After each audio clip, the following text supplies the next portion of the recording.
comprendiendo la gracia de Dios.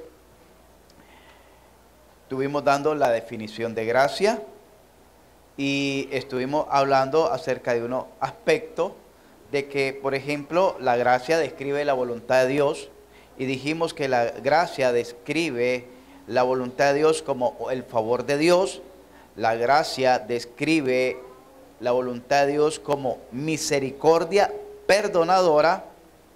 La gracia describe la voluntad de Dios como dones y milagros. La gracia describe la voluntad de Dios como evangelio. Y la gracia describe la voluntad de Dios como vida eterna. Entonces, enseñamos que la gracia no solo es la salvación. Pudiéramos decir que la gracia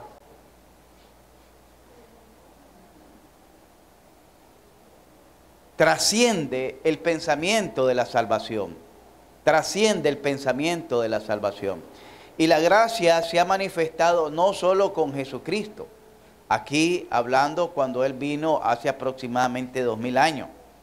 Sino que la gracia de Dios la miramos desde el momento en que Él creó al hombre.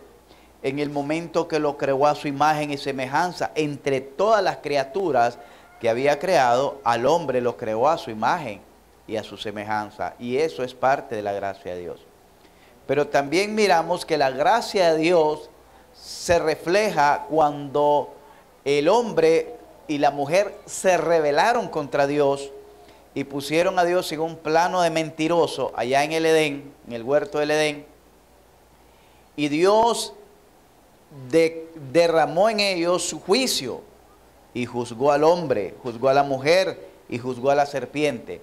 Pero también le dio en su gracia una promesa del protoevangelio en Génesis capítulo 3 versos 15, cuando le dijo a la serpiente que de su simiente y la simiente de la mujer iban a tener enemistad y que la simiente de la serpiente iba a herir el calcañar a la simiente de la serpiente iba a herir el calcañar de la simiente de la mujer. Pero que la simiente de la mujer iba a aplastar la cabeza de la simiente de la serpiente. Ahí se encuentra manifestada la gracia de Dios, cómo era que Dios iba a redimir a la humanidad. Pero la gracia también es la providencia de Dios. La gracia es la providencia de Dios para salvación. Oiga bien, Dios miró que el hombre había pecado, si bien es cierto, Dios lo sabía de antemano, pero los hechos todavía no habían ocurrido, y entonces Dios provisionó, oiga bien, Dios provisionó un medio para que el hombre volviese a su estado inicial que perdió en el Edén.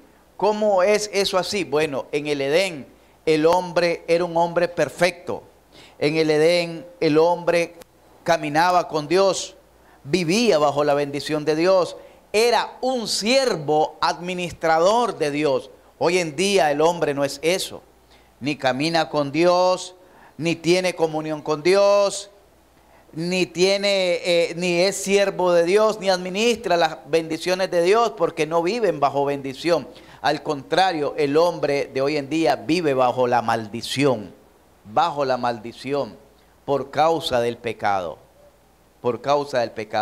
Pero es ahí donde se manifiesta esa gracia de Dios de volver al hombre caído, al hombre pecador, al hombre condenado, al hombre desgraciado, al hombre depravado, al hombre corrupto, a su estado inicial que tenía en el huerto del Edén. Esa es la gracia de Dios. No solo está relacionada al perdón de los pecados, no solo está limitada a la salvación y la vida eterna, sino más bien que Dios en su providencia, hermanos, hace que ese hombre caído, ese hombre perdido, ese hombre destituido de la gloria de Dios, ese hombre condenado por causa del pecado, ese hombre arruinado moralmente, pueda en esta vida y bajo estas condiciones de la carne en que vivimos, pueda ser restaurado, pueda ser nacido de nuevo y pueda convertirse en una nueva criatura para volver al estado inicial que tuvo una vez con Dios. Esa es la gracia de Dios. Y todo ese proceso que Dios usa, todos esos recursos que Dios utiliza para atraernos a nosotros, quizás utilizó un problema, quizás utilizó una enfermedad, quizás utilizó una necesidad, quizás utilizó una ansiedad, una soledad, cualquier situación que haya utilizado el Señor, cualquier situación, algún accidente, algún incidente, cualquier situación que haya experimentado la persona, Dios la utiliza para atraerlo a Él. ¿Y para qué atraerlo a Él? Porque Dios quiere regresarlo al estado inicial donde Dios tenía una hermosa comunión con Él, donde Dios tenía un hermoso diálogo con Él, donde Dios tenía una relación personal con Él, donde el hombre se sentía libre, era libre, vivía y gozaba de la santidad, podía administrar de todos los bienes del Señor, vivía bajo la cobertura de Dios, vivía bajo la bendición y la protección de Dios. Así vivía Adán y Eva en un principio. Y eso es a donde nos lleva el Señor nuevamente. Pero no a una vida efímera como la que vivimos aquí. Bueno, tengo 40 años, 30 años, 20 años, ¿y cuántos años me quedan más de vida? Eso es lo que voy a vivir en comunión con Dios. No. Tú puedes tener 10, 15, 20, 40, 50, 60 años, pero todos esos años que tienes, si no has tenido a Cristo en tu corazón, esos años son perdidos. Los años que cuentan son los años que has vivido, o los días, o los meses que has vivido en esa gracia de Dios, en ese propósito de Dios para el cual Dios te ha llamado hasta una eternidad. No hasta que te entierren o te sepulten, no, más allá del funeral, más allá del sepulcro, para una eternidad Dios te está llamando y Dios ha preparado una providencia para ello. La gracia es la providencia de Dios para salvación. La gracia es la providencia de Dios para salvación. Podemos verlo ahí en Efesios 2:8, dice, por gracia soy salvo. Pero en Hechos capítulo 15, en el versos 11, podemos ver también cuando se da el primer concilio de la iglesia, dice así: antes creemos que por la gracia del Señor Jesús seremos salvos. Oiga bien, ¿por qué el hombre es salvo? El hombre es salvo no porque sea un buen ciudadano. El hombre no es salvo porque sea un buen hijo, un buen esposo, una buena esposa, una buena madre, un buen padre, un buen trabajador. No, el hombre no es salvo por eso. Tampoco el hombre es salvo por congregarse en una iglesia. Tampoco el hombre es salvo por ser fiel a su iglesia. Tampoco el hombre es salvo por ofrendar en su iglesia. Tampoco el hombre es salvo por diezmar en su iglesia. Tampoco el hombre es salvo por hacer buenas obras, como dicen los buenos amigos católicos que tenemos. No, el hombre es únicamente salvo por la gracia del Señor Jesucristo. De otra manera, no puede ser salvo. El hombre puede fabricar escaleras para llegar al cielo, como hicieron los de Babel, que querían hacer una torre cuya cúspide llegase al cielo, pero no van a llegar nunca. El hombre puede inventarse religiones para creer que por medio de la religión pueden llegar al cielo, pero no van a poder llegar nunca. Porque Jesús dijo de sí mismo: yo soy el camino y la verdad y la vida, Y nadie, oiga bien, nadie viene al Padre sino por mí. Solo por medio y solo por medio de Jesucristo y la fe obediente en Jesucristo. Porque no es cuestión de decir, pues yo soy salvo porque yo creo en Jesucristo. No es creer de una manera intelectual, sino creer, como dice la Escritura en Romanos capítulo 1, verso 5, que es la fe obediente, una fe con obediencia a la cual hemos sido llamados. Una fe de obediencia, no es una fe intelectual. Sí, pues yo soy salvo porque cualquiera diría, yo creo en Jesucristo, yo sé que Jesucristo vino al mundo, yo sé que Jesucristo fue crucificado. Déjeme decirle que en la humanidad, quizás el 80% de la humanidad sabe de Jesucristo, pero no creen en Jesucristo. Los musulmanes saben de Jesucristo, pero no creen que Él es el Hijo de Dios, no creen que por medio de la fe en Él podemos ser salvos. Ellos creen que es un profeta más, ellos creen que Jesucristo hizo buenas obras, que fue un profeta de Dios, pero hasta ahí nomás. No creen que por medio de la fe en Él el hombre pueda alcanzar la salvación. Al contrario, ellos dicen que es por la fe en Mahoma y en el Corán. Entonces no se trata de una fe intelectual, se trata de una fe práctica de obediencia. La gracia es la providencia de Dios para la salvación. Efesios 8 dice, por gracia soy salvo, por medio de la fe. Y esto no es de vosotros, porque hasta la fe es un don de Dios. Amén. La fe que salva es un don de Dios. Porque el ser humano tiene o no tiene fe, el ser humano. El ser humano cuando visita al médico, ¿por qué lo hace? Porque tiene fe en el médico. Ahorita que andamos con estos virus, ¿por qué se bebe la pastilla? Porque tiene fe que esa pastilla es buena. Unos dicen la acetaminofén, otros dicen el ibuprofén, porque es lo que le dan en el centro de salud. Otros dicen que la Virogrip, porque es la que podemos comprar en la venta. Pero cada quien va teniendo fe en determinado producto, ¿verdad? Pero no es esa la fe que salva. Es la fe que nos da Dios, que es un don de Dios, para creer y para obedecer a Dios. La gracia es la providencia de Dios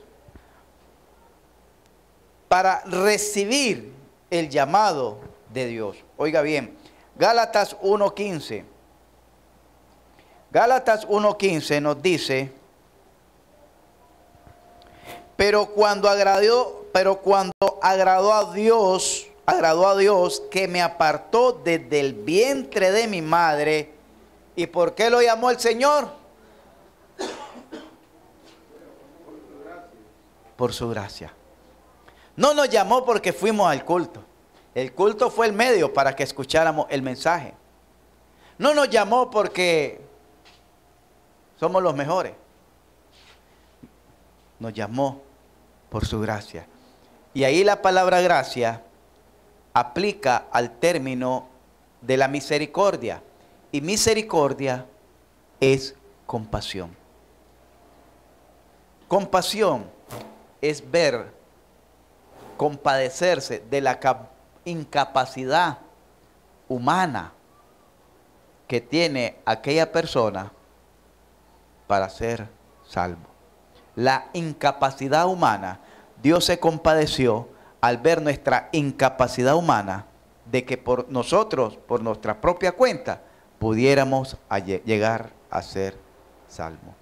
La gracia es la providencia de Dios para la fe. Hechos 18:27. La gracia es la providencia de Dios para la fe. Hechos 18:27. Dice así, hermanos. Y queriendo él pasar a Acaya, los hermanos le animaron y escribieron a los discípulos que le recibiesen, y llegando él allá fue de gran provecho a los que por la gracia habían creído. ¿Por qué creyeron? Por la gracia. Mire bien, el llamado que hemos sentido cada uno de nosotros en nuestro corazón no es porque el pastor es necio o el predicador fue necio en estarlo llamando a restaurar su relación con Dios, a reconciliarse con Dios. Yo no lo llamo a que usted acepte a Dios, porque ¿quién es usted para aceptar a Dios? Llámese bienaventurado de que Dios lo acepte a usted. Generalmente se le dice a las personas, ¿cuántos quieren aceptar a Cristo? Ninguno. ¿Y quién es usted para aceptar a Cristo? ¿O para rechazarlo? Llámese bienaventurado si Cristo, si Dios lo ha aceptado a usted. La gracia es la providencia de Dios para la fe. Mire bien, el llamado, la fe y la salvación es parte de la gracia. La justificación, que es el acto soberano en el cual Dios, siendo nosotros culpables, nos declara justo, siendo nosotros pecadores, nos declara inocente, siendo nosotros sucios, nos declara limpio. Romanos capítulo 3 versos 24 dice así: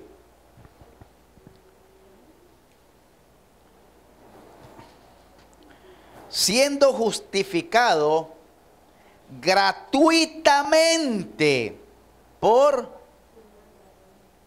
Aquí no es que usted fue justificado porque hizo alguna obra. Gratuitamente por su gracia.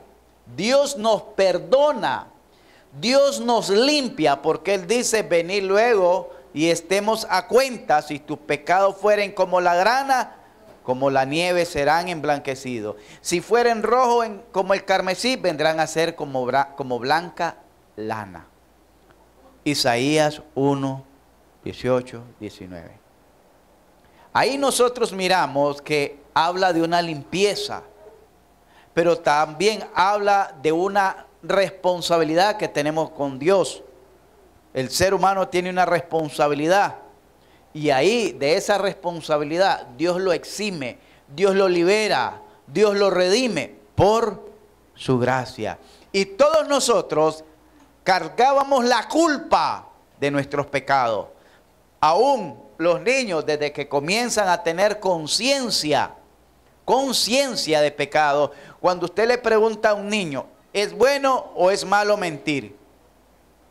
Ya nuestra nieta Teresita, ella sabe que mentir es malo.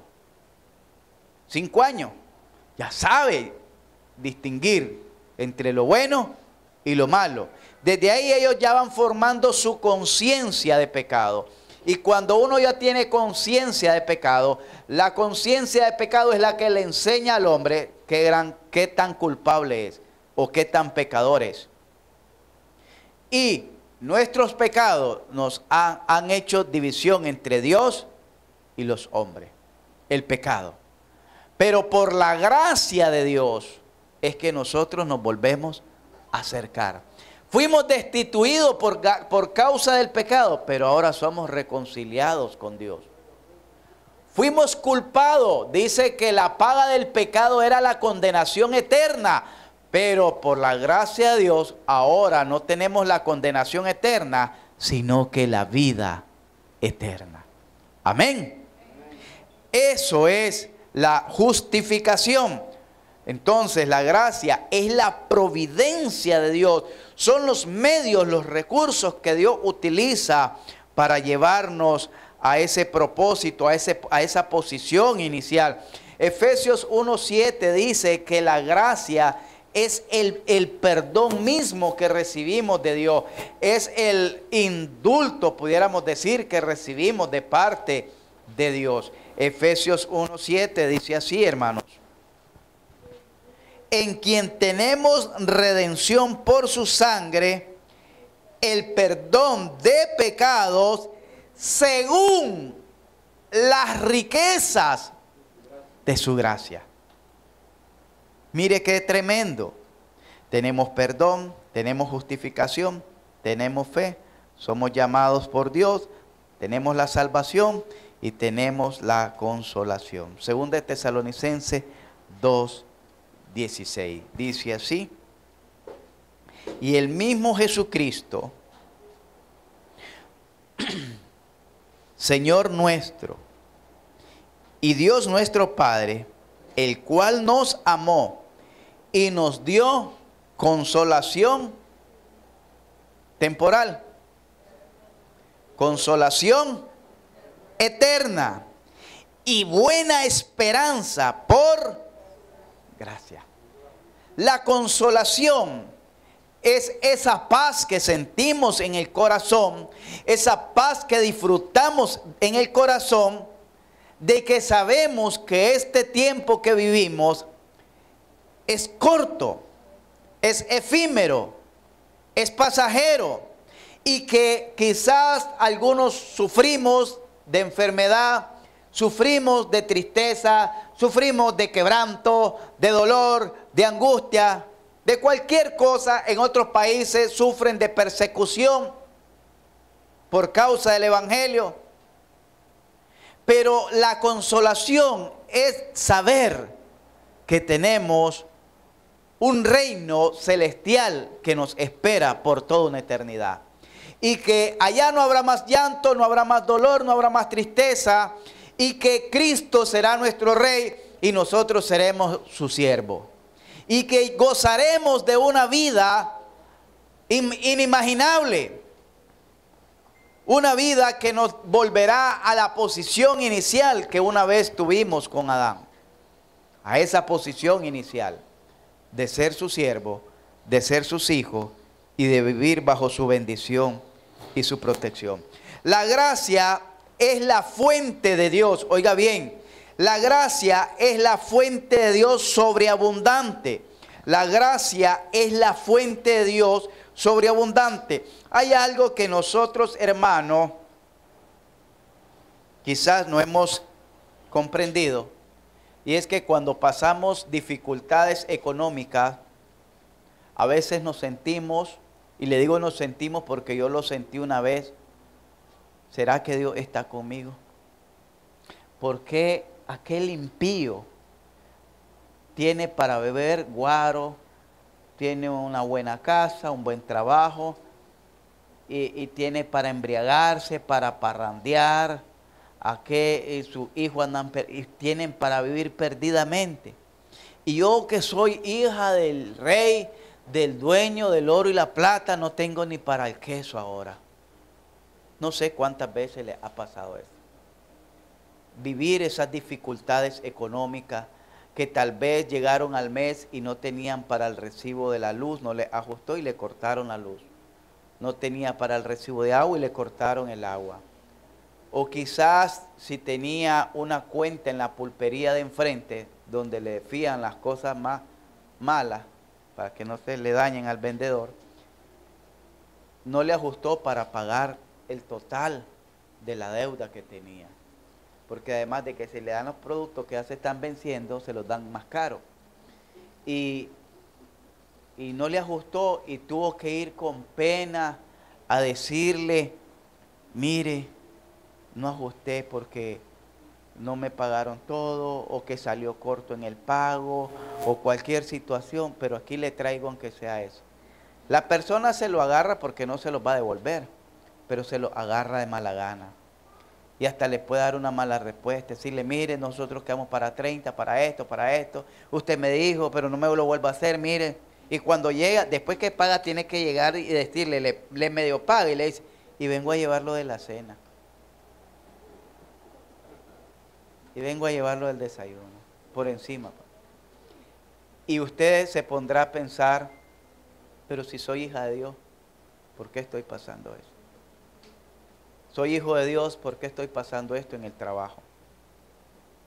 Sencillamente, hermanos, porque no hemos entendido cuál es nuestra posición delante de Dios.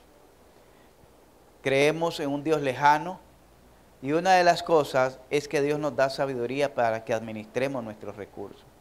Y cuando tenemos las manos y nos llega el dinero, usted cuando le dan el dinero le hace así, ¿verdad? Y como le abre las manos, el dinero es como agua. Échese agua en una mano abierta. Fácil se le va. Así se le va de fácil el dinero cuando lo abre la mano. Por eso ahí nomás tiene que hacerle así. Y me decía antes mi mamá, echarle un nudo a ese billete, Erwin, para que te dilate. Echándole un nudo a unos billetitos, antes de estos de plástico, y lo hacía como un boomerang. Lo doblaba y lo doblaba así, lo hacía como un boomerang y ahí lo andaba en el billete, en la cartera.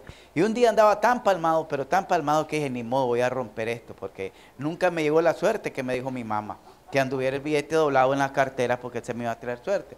Pero era tan mala la suerte que cuando lo quise soltar el nudo se rompió el billete. Esa fue la suerte que tuve de haberle echado nudo al billete, hermano. La gracia de Dios es súper abundante, hermano, súper abundante. No creamos que por las crisis que pasamos, hermano, la crisis es parte del proceso. ¿Sabe por qué Dios nos permite pasar necesidad? Para que aprendamos a depender de Él. Para que usted no confíe en su salario de la quincena, confíe en Dios. Para que usted no confíe en la amistad que tiene con la pulpería, para que usted confíe en Dios. Y no diga, esa de la venta es buena, vieras cómo me fía. No, no es buena, no le está regalando, le está fiando y usted le va a pagar más. Es buena comerciante, pero no es buena amiga. Dios quiere que usted confíe en Él, que dependa de Él. Y el Señor dijo, el que en lo poco, ¿por qué comienza el Señor? Por lo poco. No comienza con lo mucho. El Señor comienza a caminar con usted en lo poco. El que en lo poco me es fiel, en lo mucho le pondré. Dios quiere comenzar a caminar con usted en lo poco. Y ahí Dios quiere ver su amor, ahí Dios quiere ver su gratitud, ahí Dios quiere ver su fidelidad. Su fidelidad en la fe, su fidelidad en su gozo, su fidelidad en la armonía, su fidelidad también en su economía. Dios quiere ver su fidelidad en lo poco, pero para creer que también en lo mucho usted va a ser así. Porque si en lo poco no le es fiel, Él mismo dijo, si en lo poco no fue fiel, tampoco lo será en lo mucho. Se va a perder. La gracia de Dios superabundante, dice Romanos capítulo 5 del versos 15 al 20, dice así. Pero el don, que es el regalo, no sucede, que es la gracia, la salvación, pero el don no fue como la transgresión, porque si por la transgresión de aquel uno murieron los muchos, abundaron mucho más por los muchos.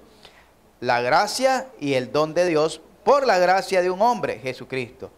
Y con el don no sucede como en el caso de aquel uno que pecó, porque ciertamente el juicio vino a causa de un solo pecado para condenación, pero el don vino a causa de muchas transgresiones para justificación.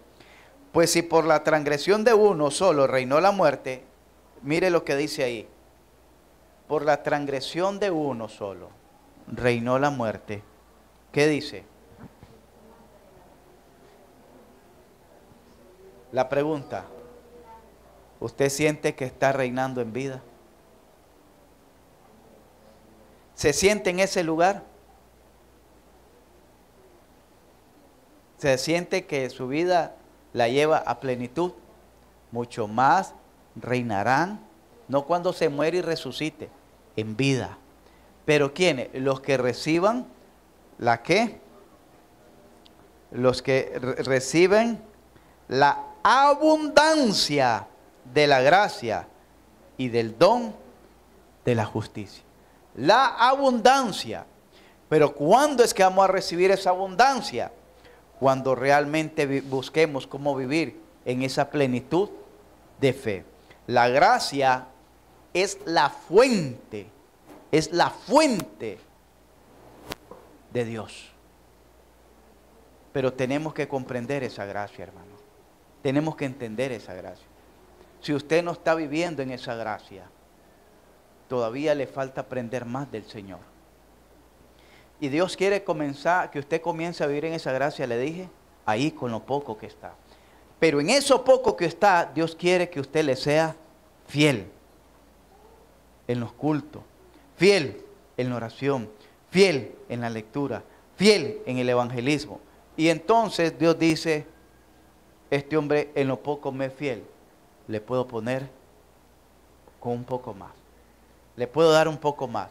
Ahora es fiel hasta en su economía, no está pensando en pagar la venta, sino que dice lo primero, el compromiso que tomé con la iglesia. Mire bien, y me quedé sin nada, no importa, pero ya cumplí con mi compromiso que tenía con la iglesia. Eso se llama fidelidad. Dios puede contar en darle más dinero a usted, porque sabe que Dios lo que hace, Dios nos da no para que retengamos, sino para que usarnos como un canal, como una fuente de bendición. Si Dios le da a usted y usted lo retiene, Dios no le puede dar más. Y hasta ahí llegó. ¿Quién es aquella persona que retiene? Aquella persona que no comparte. Mire bien, había un hombre que vendió un libro que se llamaba Hijo Rico, Hijo Pobre, algo así. Hijo rico, hijo pobre, algo así. Ese libro enseñaba acerca de esa economía.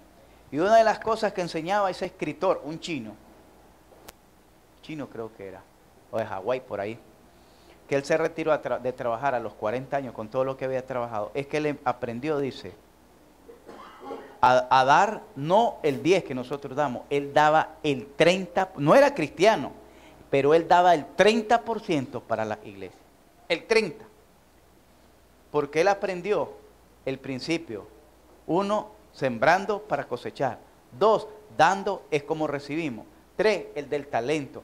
El del talento es que si usted da, al que le dio dice 5, ¿qué hizo? Lo multiplicó con 5, lo comercializó, lo retuvo, lo soltó. Al que le dio 2, lo retuvo,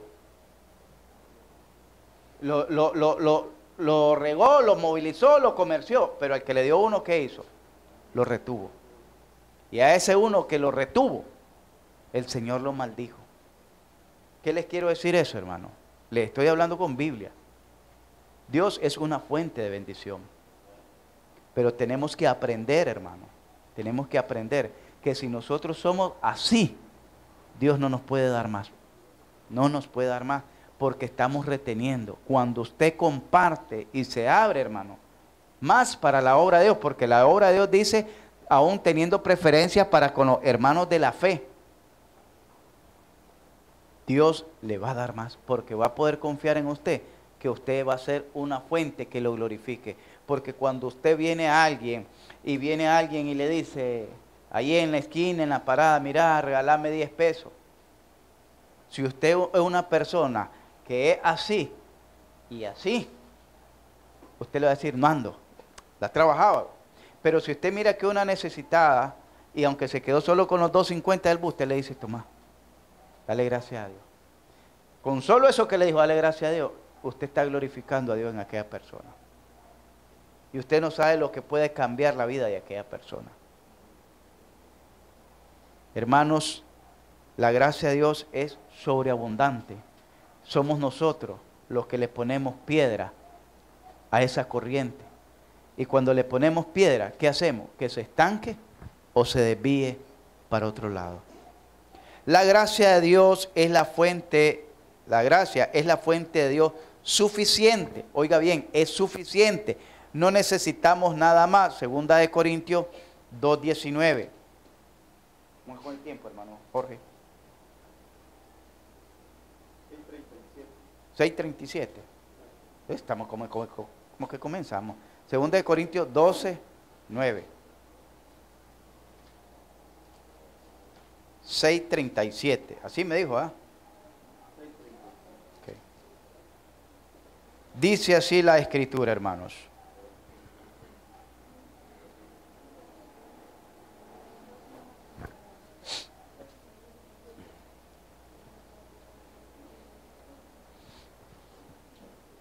Y me ha dicho, bástate mi gracia, porque mi poder se perfecciona en la debilidad. El apóstol Pablo estaba clamándole al Señor, 3 veces le clamó por una situación que él estaba viviendo. Algunos dicen que era por una ceguera, una enfermedad que estaba viviendo, pero como les dije, y alguien más en otra Biblia, comentario, miré que compartía, no lo había leído ahí, sino que a través del estudio, pero miré que también compartía el mismo sentir, el mismo pensamiento, de que se refiere, como de acuerdo al contexto, dice que un mensajero de Satanás llegaba y cada vez que él se quería enaltecer, porque aquí está hablando de la visión celestial que se le había dado, y para que no se enalteciera, se le había dado también un mensajero de Satanás para que lo abofeteara.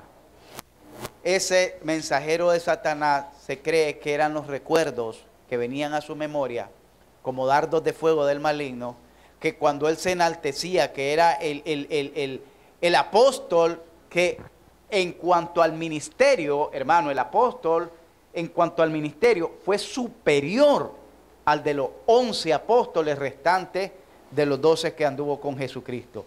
Y aún superior al apóstol que había escogido la iglesia, los primeros apóstoles, allá en Hechos capítulo 1, a Matías.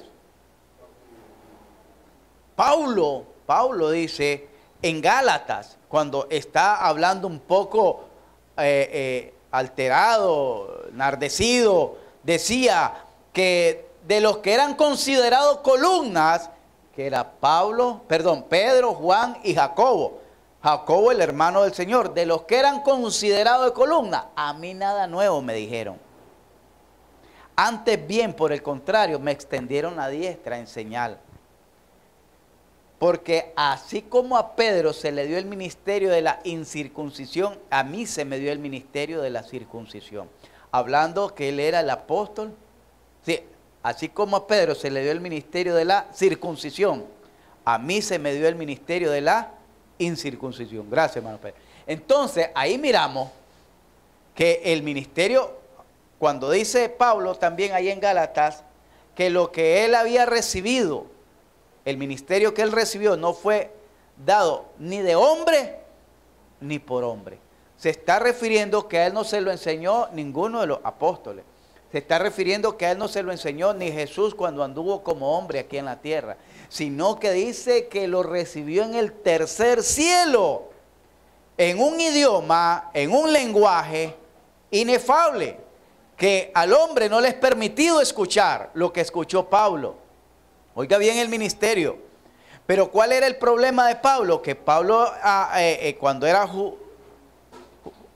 sacerdote judío, Pablo era una persona implacable, no experimentaba la misericordia. A ver, los niños, tengan formalidad. No tenían misericordia. Pablo era cuchilla.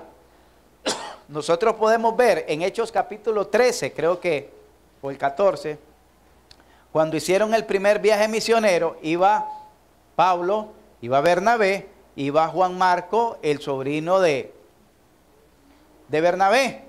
Y el sobrino de Bernabé se regresó. Y después, ¿qué hizo? En el segundo viaje misionero, volver a ir. Y Pablo no se lo permitió. Y se separaron. Miramos cómo era de implacable, de radical, que cuando pecó aquel hombre, ¿qué fue lo que dijo? En Hechos en 1 Corintios capítulo 5, el hombre que fue sorprendido en pecado de fornicación con la madrastra. Expúlsenlo, entréguenlo a Satanás. Pero ya miramos en la segunda carta que le dice que lo consuelen. Entonces Pablo de principio tenía ese carácter que era bien radical, bien tajante.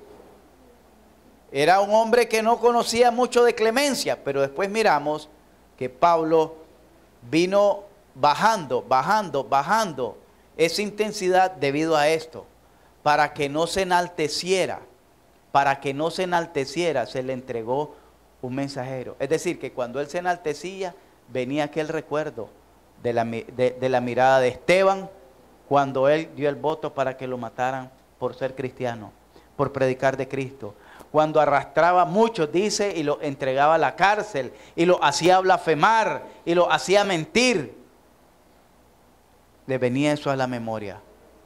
Y entonces, hermano, ese era el mensajero de Satanás. ¿Cuántas veces a su vida ha venido un pensamiento y le recuerda quién era usted antes? ¿Cuántas veces? ¿Cuántas veces usted se siente motivado, motivada por las cosas del Señor y de pronto un pensamiento vago le viene a la cabeza, un dardo de fuego del maligno, y le dice, ¿no te acordás quién era? ¿No te acordás lo que hiciste? ¿Cómo vivía? ¿No te acordás que vos también eras borracho igual que los demás?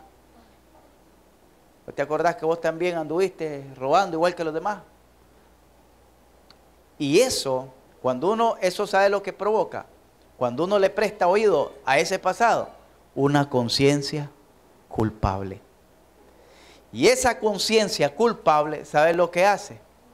Lo desanima. ¿Y el desánimo a qué lo lleva? A perder amor hacia la obra. Porque cree que aquello no funciona para usted. Y entonces deja de tener amor a los cultos, amor a la palabra, amor a la oración, amor a la comunión entre hermanos, amor a la Santa Cena, amor al evangelismo. Deja de tener amor. Ya como decía el hermano ahora que veníamos, que han perdido su primer amor.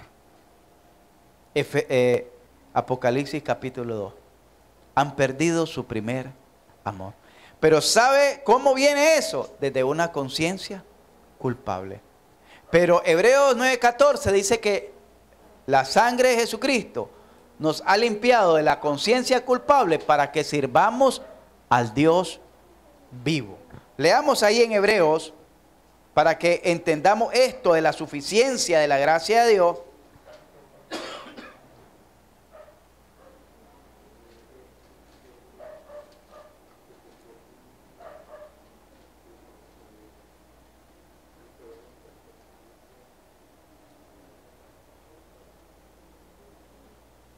Dice, porque si la sangre de los toros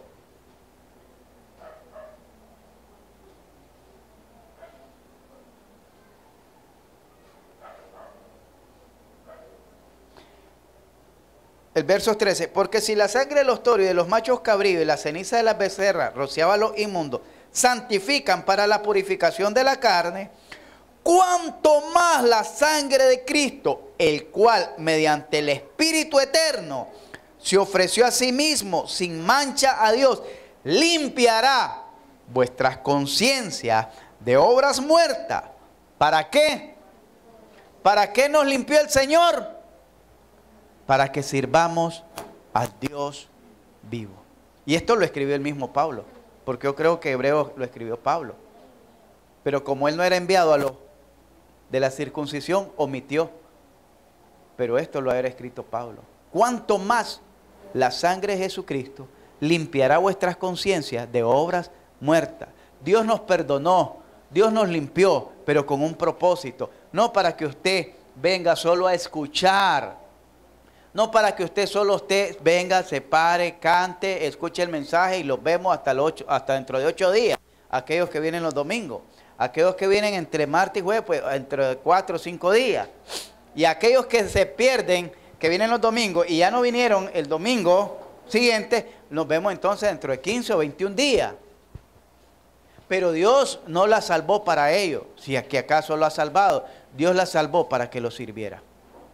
Dios nos salvó para que sirviéramos al Dios vivo. ¿Entendemos eso, hermano? Ese es el propósito de la suficiencia de la gracia de Dios. Cuando le dice Dios a Pablo, bástate mi gracia. No te estés desgastando en pequeñeces, no te estés afanando en pequeñeces, porque él estaba, Señor, quítame estos malos pensamientos, estos malos recuerdos, estas cosas que me roban el ánimo, la paz. Bástate mi gracia te sea suficiente. La obra, en pocas palabras, la obra que he hecho en ti, la obra que estoy haciendo en ti, sea suficiente, sea completa, sea perfecta, sea total en tu vida. La obra de Dios. Pero, ¿cuál es el problema? ¿Por qué vivimos cabizbajos? Todas. Para estos tiempos, ¿sabe quiénes viven así, hermano? Los pollos, porque les da murriña. Usted no es pollo para que ande amurriñado todo así, ¿ve? La gracia de Dios, la obra que está haciendo Dios en tu vida, sea suficiente. Sea lo que necesita. Te colme de gozo, de alegría, de paz, de dicha, de bendición, para que le sirva, hermano. La gracia de Dios. Porque si la gracia de Dios no te es suficiente, todavía no has entendido qué es la gracia de Dios.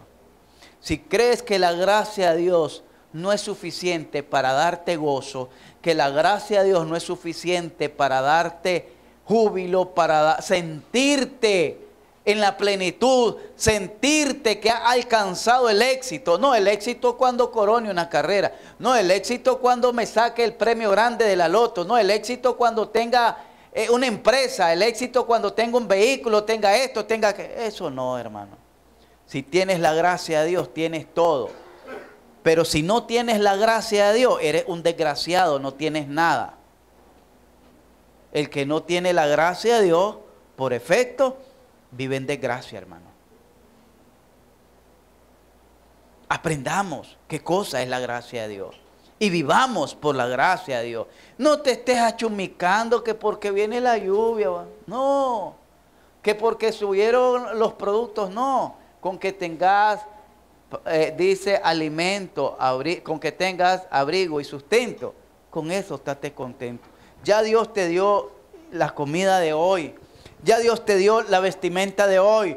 Ya Dios te dio la salud del día de hoy. Ya Dios te dio la vida de hoy. Con eso es suficiente. ¿Por qué te afanas para mañana? Si Él dijo el pan nuestro de cada día. No de cada quincena, no de cada mes. De cada día. Dánonos cuando.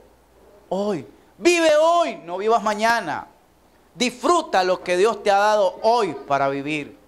Disfruta lo que Dios te ha dado hoy para vivir.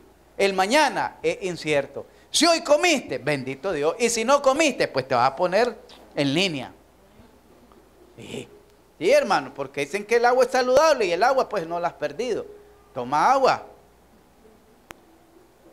La gracia de Dios es la fuente suficiente, es la fuente gloriosa. Dice Efesios capítulo 1 que la gracia de Dios es la fuente gloriosa. Oiga bien, no solo es sobreabundante, no solo es suficiente, sino que también es gloriosa para la alabanza de la gloria de su gracia, hermano. No sé si pudiera entender esto. Para la alabanza de la gloria de su gracia. ¿Cuánto usted le vive agradecido a Dios por haberlo salvado? ¿Cuánto usted le dice gracias, Padre, porque lo más lindo de esta vida tú me lo has dado a mí y es la salvación?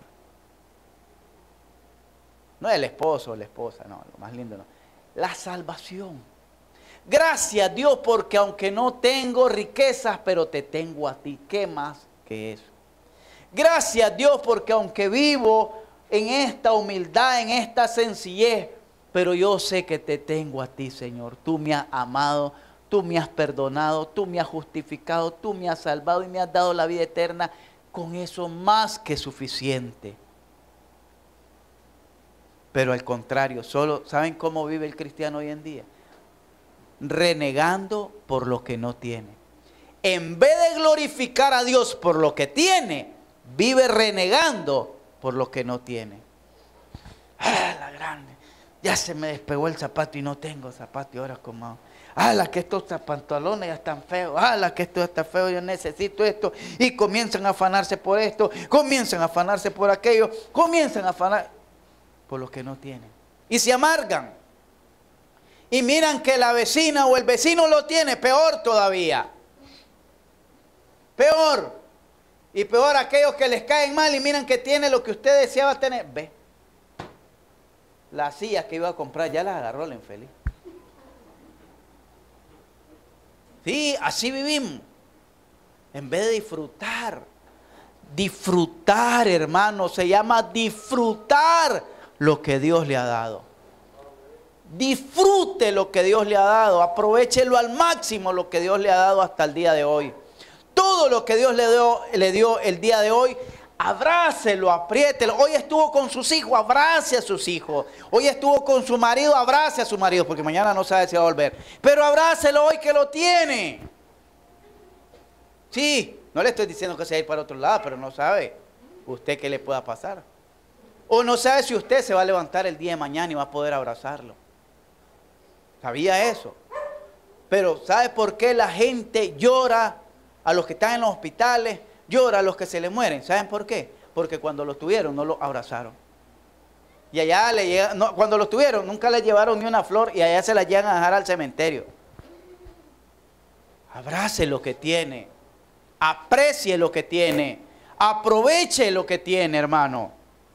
La gracia de Dios es gloriosa. Lo que Dios le ha dado hasta el día de hoy, ¿sabe qué?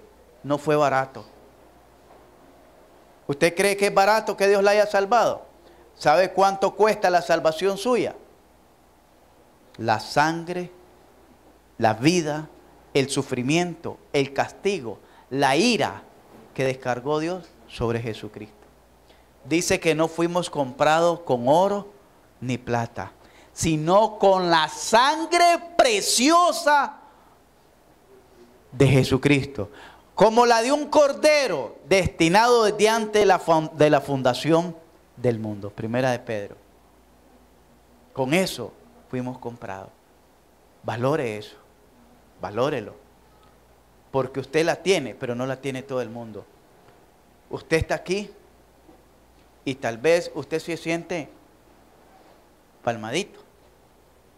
Carlos Pelas no tiene la salvación. Carlos Pelas no tiene la salvación. Podrá tener millones, y así son los millones que también tiene de deuda,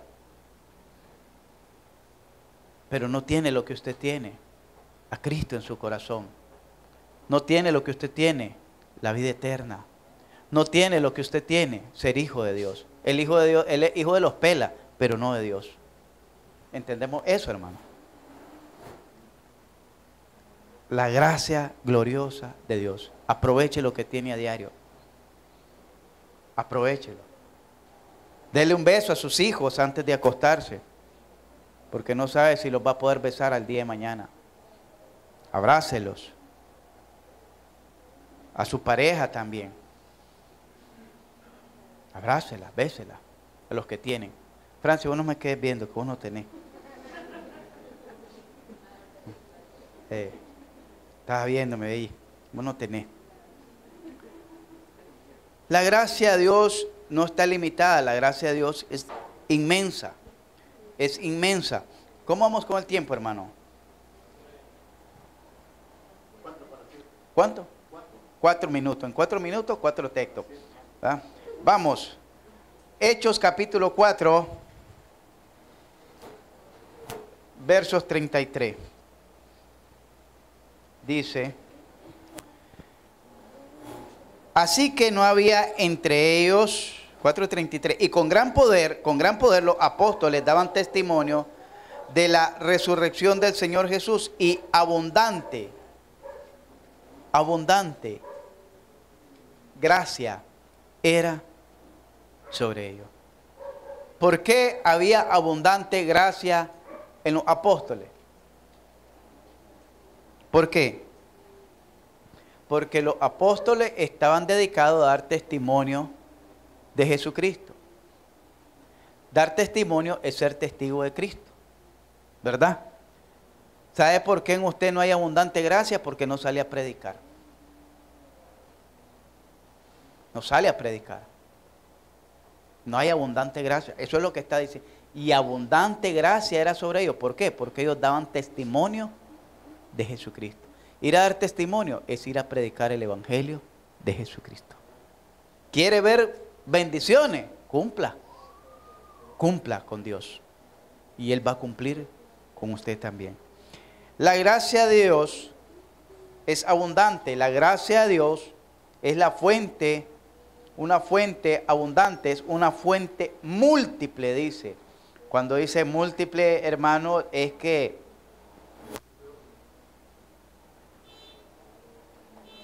es suficiente, ¿eh? No es escasa, grandiosa. 1 Pedro 4:10 dice: cada uno según el don que ha recibido ministre a los otros como buenos administradores de la multiforme gracia de Dios. No tiene excusa. No tiene excusa para no servir a Dios. Oiga bien, se lo repito, no tiene excusa para no servir a Dios. Alguien decía: el que no vive para servir, no sirve para vivir. El que no vive para servir, no sirve para vivir. Porque esta vida es de servicio. Como decían en una mano lava la otra. Estamos para ayudarnos, para cooperar. La gracia de Dios dice que es múltiple. La multiforma de la gracia de Dios dice que es para servir. Les decía, cada uno según el don que ha recibido, ministrelo a los otros, sírvale a los otros, es la palabra, conforme a la gracia de Dios. La gracia de Dios es rica. Es rica. No es algo que nos fastidia. No es algo que es pesado. Dice ahí en Efesios 2:4, donde llevamos la lectura: pero Dios, que es rico en misericordia, por su gran amor con que nos amó, aun estando nosotros muertos en pecado, nos dio vida juntamente con Cristo. Por gracia soy salvo. Pero dice, pero Dios, que es rico en misericordia. Cualquier falta que usted hubiera cometido, Dios está dispuesto a perdonarlo. Si usted confiesa su pecado y se aparta de él, Dios está dispuesto a perdonarlo. ¿Por qué? Porque Él es rico en misericordia. Y para terminar, la gracia no la merecemos. La gracia no la merecemos. Vayamos todos ahí a 1 de Timoteo capítulo 1. Dice así, hermano: doy gracias al que me fortaleció, a Cristo Jesús nuestro Señor, porque me tuvo por fiel poniéndome en el ministerio, habiendo yo sido antes blasfemo, perseguidor e injuriador, mas fui recibido a misericordia, porque lo hice por ignorancia en incredulidad. Pero la gracia de nuestro Señor fue más abundante con la fe y el amor que es en Cristo Jesús. Palabra fiel y digna de ser recibida por todos, que Cristo Jesús vino al mundo para salvar a los pecadores, de los cuales yo soy el primero. Pero por esto fui recibido a misericordia, para que Jesucristo mostrase en mí el primero toda su clemencia, para ejemplo de los que habrían de creer en él para vida eterna. Pablo no está diciendo: Cristo me salvó, Cristo me puso en el ministerio, Cristo me concedió su gracia, no porque yo lo mereciera, no porque yo fuera inteligente, no porque yo estudié, no porque yo me preparé, no porque yo me esforcé. Al contrario, siendo yo era lo más perdido, injuriador, blasfemo, perseguidor, etcétera. Pero Él tuvo su clemencia en mí para mostrar en mí su misericordia para aquellos que iban a creer por la fe para vida eterna.